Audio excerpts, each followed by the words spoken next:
श्री गुरवे नमः। द्वितीय अध्याय कठोपनिषद। प्रथम वल्ली। तृतीय वल्ली में यह बताया गया कि परब्रह्म परमेश्वर संपूर्ण प्राणियों के वर्तमान, परंतु सबको दिखते नहीं। कोई बिरला ही उन्हें सूक्ष्म दृष्टि से देख पाता है। इस पर प्रश्न होता है कि जब वो ब्रह्म अपने ही हृदय में है, तब सभी लोग उसे नेत्रों द्वारा देख क्यों नहीं पाते? कोई बिरला ही क्यों देखता है? इस पर यमराज कहते हैं कि परांचि खान वितरणत स्वयंभू तस्मात् परांग पश्यति नान्तरात्मन कश्चित् धीरा प्रत्यगात्मानमैक्ष द्रावृत्त चक्षुर मृतत्वमीक्षत। शब्द, स्पर्श, रस, स्वरूप, गंध इंद्रियों के ये सभी स्थूल विषय बाहर हैं। इसका यथार्थ ज्ञान कराने के लिए ही इंद्रियों की रचना हुई, क्योंकि इनका ज्ञान हुए बिना न तो मनुष्य किसी के विषय के स्वरूप और गुणों को ही जान सकता है, न उनका यथायोग्य त्याग या ग्रहण करके भगवान के इंद्रिय निर्माण के उद्देश्य को सिद्ध करने के लिए उनके द्वारा नवीन शुभ कर्मों का संपादन ही कर सकता है। इंद्रिय निर्माण इसलिए है कि मनुष्य इंद्रियों के द्वारा स्वास्थ्यकर, सुबुद्धिदायक, विशुद्ध विषयों का ग्रहण करके सुखमय जीवन व्यतीत करते हुए परमात्मा की ओर अग्रसर हो। इसलिए स्वयंभू भगवान ने इंद्रियों का मुख बाहर की ओर बनाया, परंतु विवेक के अभाव में अधिकांश मनुष्य इस बात को नहीं जानते और विषयासक्त उन्मत्त की भांति आपात रमणीय परिणाम में भगवान से हटाकर दुख शोक में, नरकों में पहुंचाने वाले अशुद्ध विषय भोगों में ही रचे पचे रहते हैं।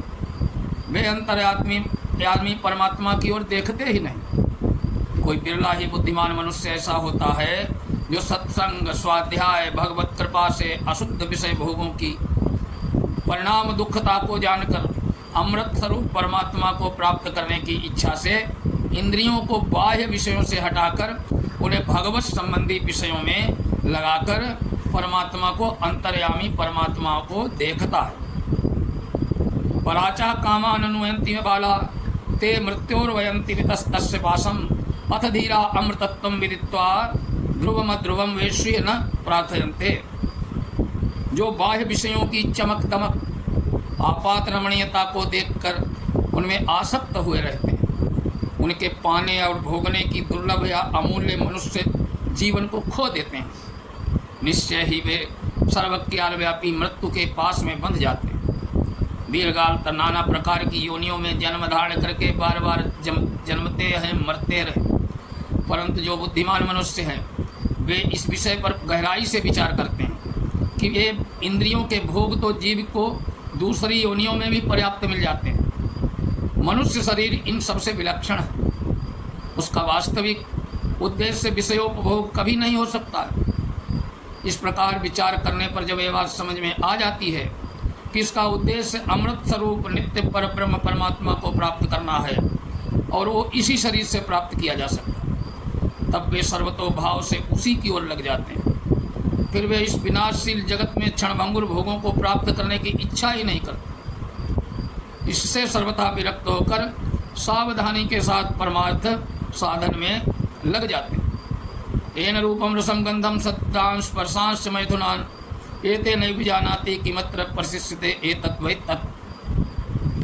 शब्द स्पर्श रूप रसगंधात्मक सब प्रकार के विषयों का, स्त्री सावासादि से होने वाले सुखों का मनुष्य जिस परम देव से मिली हुई ज्ञान शक्ति के द्वारा अनुभव करता है, उन्हीं की दी हुई शक्ति से इनकी क्षणभंगुरता को देखकर वो ये भी समझ सकता है कि इन सब में ऐसी कौन सी वस्तु है जो यहाँ शेष रहेगी। विचार करने पर यही समझ में आता है कि सभी पदार्थ प्रतिक्षण बदलने वाले होने से विनाशशील हैं। इस सबसे परम कारण एकमात्र पर ब्रह्म परमेश्वर ही नित्य है। वे पहले भी थे, पीछे भी रहेंगे। अतः हे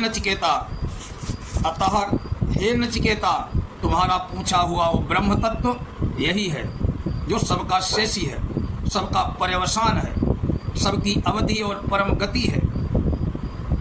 स्वप्नांतम जागृतांतम चोभव एनानुपश्यति महांतम विभुमात्मानं मत्वा धीरो न सोचते। जिस प्रकार परमात्मा के सहयोग से ये जीवात्मा स्वप्न में और जगत में होने वाली समस्त घटनाओं का बार बार अनुभव करता है, इन सब को जानने की शक्ति इसको जिस पर ब्रह्म परमेश्वर से मिली है, जिसकी कृपा से इस जीव को उस परमात्मा की विज्ञान शक्ति का अंश प्राप्त हुआ, उस सब की अपेक्षा महान सदा सर्वदा सर्वत्र व्याप्त पर ब्रह्म परमेश्वर को जानकर धीर पुरुष कभी किसी कारण से किंचन मात्र भी शोक नहीं करते हैं। यम मद्वदम वेद आत्मानं जीवमंतिकात् ईशानं भूतभव्यस्य न ततो विजुगुप्सते एतद् वै तत्। जो साधक सबको जीवन प्रदान करने वाले, जीवों के परम जीवन और उन्हें उनके कर्मों का फल भुगताने वाले, भूत वर्तमान और भावी जगत का एकमात्र शासन करने वाले उस पर ब्रह्म परमेश्वर को इस प्रकार समझ लेता है कि वो अंतर्यामी रूप में मेरे निरंतर समीप मेरे हृदय में स्थित है, और इससे स्वाभाविक ही वो अनुमान कर लेता है।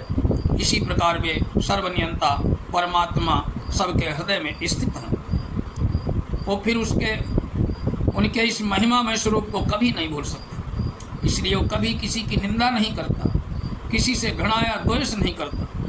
नचिकेता, तुमने जिस पर ब्रह्म के विषय में पूछा था ये वही है, इसका मैंने ऊपर वर्णन किया है।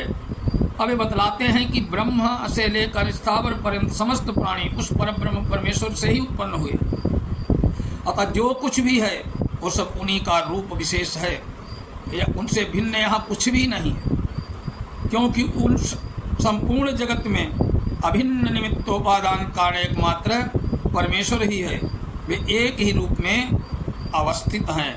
आज का विषय यहाँ तक, अगले विषय में वीडियो में फिर मिलेंगे कठोपनिषद के 2 अध्याय के अगले विषय पर। तब तक के लिए नमस्कार, जय श्री राम।